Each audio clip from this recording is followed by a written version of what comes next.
जय श्री राम व्यूवर्स। आज का टॉपिक है कि देवराज इंद्र ने केकई पर कैसे घात लगाई और केकई के दो वरदानों की दो कथाएं। हाँ, दो टॉपिक एक साथ है तो क्योंकि थोड़ी छोटी छोटी सी कथाएं हैं, इसके लिए आपका जानना बहुत ज़रूरी है कि केकई पर घात इंद्र ने कैसे लगाई थी, जिसके कारण राम वनवास के पीछे बहुत बड़ा हाथ है। हमने इससे पहले वाली वीडियो में देखा कि राम जी के वनवास में देवताओं का बहुत बड़ा हाथ है और सारे देवताओं ने सरस्वती माता जी के द्वारा उन्हें अयोध्या भेजा और मंथरा को उनकी ऊपर ऐसा माया जाल किया जिससे उनकी बुद्धि बदल गई और मंथरा ने जाके केकई को भड़काया। हमें सिर्फ एक कथा में इतना ही पता होता है कि मंथरा ने केकई को भड़काया जिससे राम जी का वनवास हुआ। इसके पीछे की कथा मैं आपको पहले बता चुकी हूँ कि इसमें केकई का कोई दोष नहीं था। अब आगे की कथा हम बताते हैं। पहले हम दो वरदानों की बात करते हैं कि केकई के पास दो वरदान, राजा के पास जो धरोहर थे, जैसे भरत को उन्होंने राजगद्दी दी और राम जी को वनवास दिया, तो वो दो वरदान उन्हें कैसे प्राप्त हुए। चलिए आइए हम कथा शुरू करते हैं। दंडकार्य में वैजयंत नगर में अतिध्वज नामक राजा रहते थे। वहाँ इंद्र और शवर दैत्य में युद्ध हुआ। यहाँ इंद्र और शवर दैत्यों में युद्ध हो रहा था। तब राजा दशरथ भी केकई को साथ लेकर इंद्र की सहायता के लिए वहाँ पर पहुँचे थे। वहाँ युद्ध करते करते रात हो जाने पर राक्षसों ने बहुत से वीरों को मार दिया। यहाँ राक्षस जो हैं वो बहुत से वीरों को उन्होंने मार दिया। राजा दशरथ और केकई इंद्र की सहायता के लिए उनसे युद्ध कर रहे थे।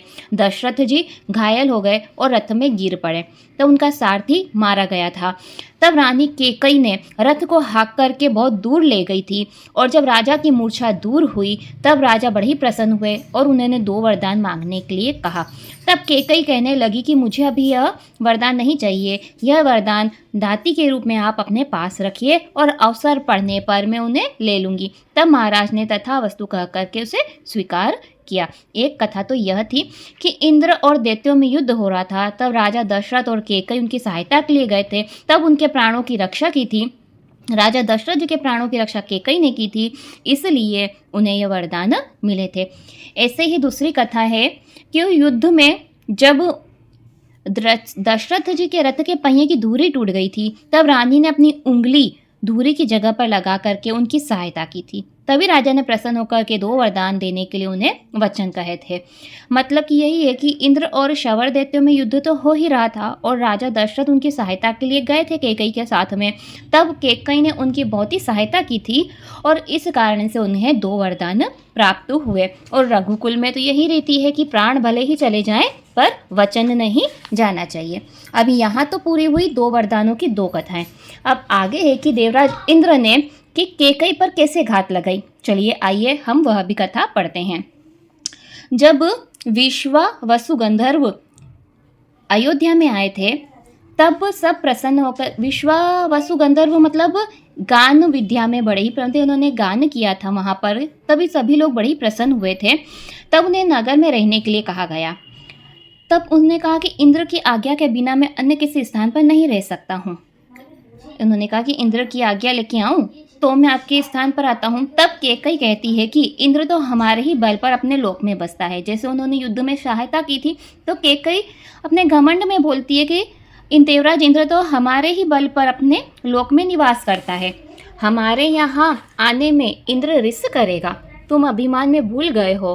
तब एक पत्री लिख करके वो इंद्र के यहाँ भेज दी। उसे पढ़ करके राजा इंद्र चुप हो गए और मन में विचार किया कि केकई ने तीक्ष्ण वचन लिख करके भेजे हैं, तब हमारी घात लगेगी, तब हम भी कलंक देंगे।